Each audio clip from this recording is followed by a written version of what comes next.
Bismillaahi Raxmaani Raxiim. Salaamullaahi calaykum daawadayaal. Halkani waa Wehel Cusub Media. Kusoo dhawaada qodobada ugu doorka roon wararkii ugu dambeeyay caalamka iyo Soomaaliya. Dowladda Federaalka Soomaaliya ayaa maanta dalka dib ugu soo celisay dhalinyaradii dhawaan ka badbaaday doomihii ku quusay xeebaha dalka Madagascar. In ka badan 30 ruux oo ku geeriyootay dagaal beeleedyo ka dhacay gobolka Shabeellaha Dhexe. Duulimaadyadii gobolada dalka oo maanta dib u furmay iyo xoogagga mucaaradka ee ka soo horjeeda dowladda Syria oo 20 kiiloomitir wax ka yar u jira magaalada Dimashq ee caasimadda dalka Suuriya. Qodobada iyo qodobo kale ayaad ku daawan doontaan warkayaga ee ku soo dhawaada isagii oo fidsan. Aynu ku bilownay dowladda Federaalka Soomaaliya ayaa maanta dalka dib ugu soo celisay dhalinyaradii dhawaan ka badbaaday doomihii kula quusay xeebaha dalka Madagascar.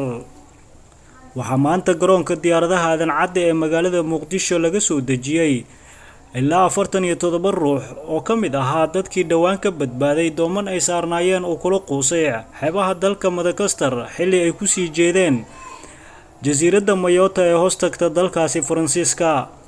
Dhalinyaradan ayaa lagu keenay diyaarad gaar ah oo ay dowladda Federaalka Soomaaliya u dirtay kuwaas oo maalmihii la soo dhaafay ku sugnaa magaalada Madagascar. Qaar ka mid ah dhalinyaradan maanta dalka dib loogu soo celiyay oo warbaahinta kula hadlay gudaha garoonka diyaaradaha Aadan Cadde ee magaalada Muqdisho ayaa ka warbixiyay xaaladooda iyo weliba sidii ay ku badbaadeen. Dowladda Federaalka Soomaaliya ayaa dhankeeda uga mahadcelisay dhammaan hay'adaha iyo shakhsiyaadka ka gacan geystay badbaadinta dhalinyaradan, waxayna sidoo kale sheegtay dowladda inay wado baaritaano ku aadan waxyaabaha keenay in dhalinyaradan ay la quusaan doomihii ay saarnaayeen.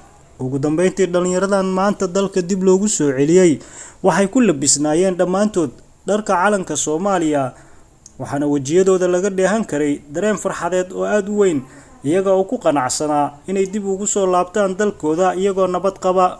Dhinaca kaleeto in ka badan 30 qofood ayaa ku geeriyootay dagaal beeleedyo ka dhacay gobolka Shabeellaha Dhexe. Faahfaahin dheeraad ah ayaa laga helayaa dagaal beeleed khasaare badan geystay oo saacadihii la soo dhaafay ka dhacay deegaano hoos yimaada degmada Cadalle ee gobolka Shabeellaha Dhexe. Dagaalka oo ahaa mid aad u xooggan ayaa dhex maray laba maleeshiya beeleed oo walaalo ah, wuxuuna si gaar ah uga dhacay tuulooyin hoostaga deegaanka Laba Garas ee gobolka Shabeellaha Dhexe. Wararka ayaa sheegaya in dagaalku uu qaatay saacado badan oo xiriir ahaa, waxaana ka dhashay khasaare badan oo isugu jira dhimasho iyo dhaawac.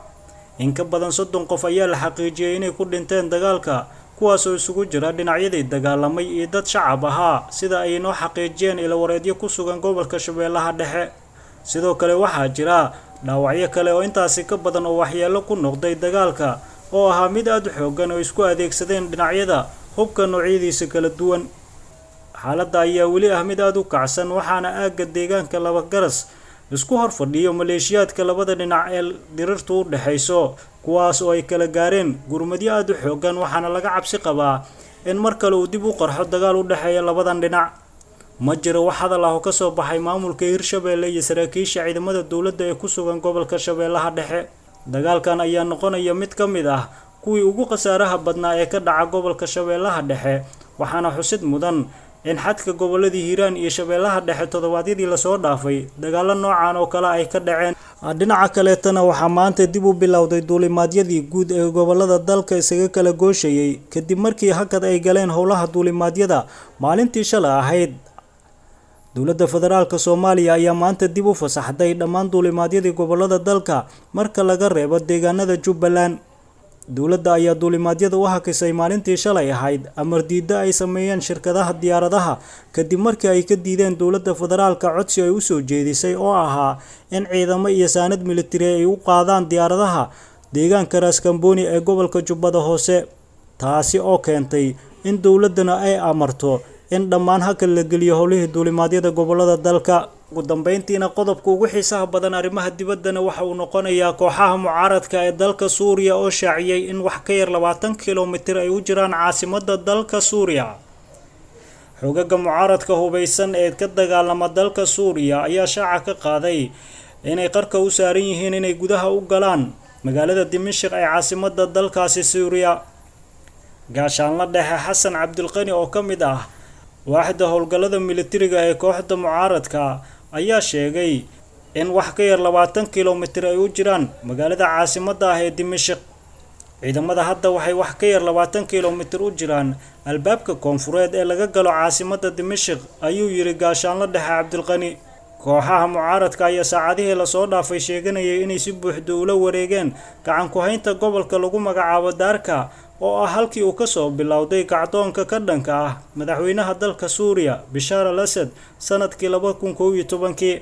dhanka kale saraakiil ka tirsan ciidamada dawladda Suuriya ayaa sheegay inay dib ugu laabanayaan gobolada la sheegay inay gacantooda ka baxeen gaar ahaan kuwa dhaca koonfurta dalkaas. ugu dambeyntii xawliga muddada gaaban ah oo ay ku qabsanayaan dhul aad u ballaaran xoogagga mucaaradka ah ee dalka Suuriya ayaa u muuqda mid la mid ah weeraradii ay Taliban xukunka dalka Afghanistan ay kula wareegtay sanadkii 2021.